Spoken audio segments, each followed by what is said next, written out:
வேற்றுமை தொகை.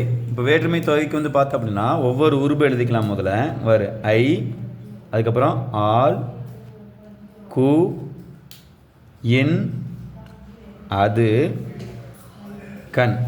இப்போ ஐ அப்படிங்கிறது வந்து இதில் மறைஞ்சிருக்கா என்ன அப்படின்னா திருவாசகம் படித்தான். அப்போ என்ன மாறும்? திருவாசகத்தை படித்தான் அப்படின்னு சொல்லி போட்டு மாறும். அடுத்து ஆள் அப்படிங்கிறது இங்கே வந்து மறைஞ்சிருக்கா? அப்போ என்னவா மாறும்?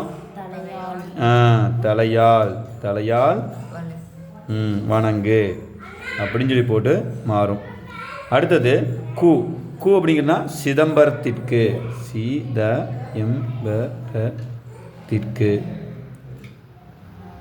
சென்றான் அப்படின்னு சொல்லி போட்டு மாறும். அடுத்தது மலைவீல் அருவி. அப்போ மலையின் வீல் அருவி அப்படின்னு சொல்லி போட்டு மாறும்.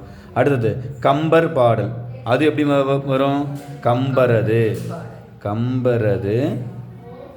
பாடல் அப்படின்னு சொல்லி போட்டு வரும். மலை குகை, மலையின் கண் அப்படிங்கிறது இது வந்துடும் குகை. அவ்வளோதான், ரொம்ப ஈஸியாக புரிஞ்சுக்கலாம். இப்போ வேற்றுமை தொகையை பொறுத்த வரைக்கும் தொகை அப்படின்னாலே வந்து சொற்கள், சரியா?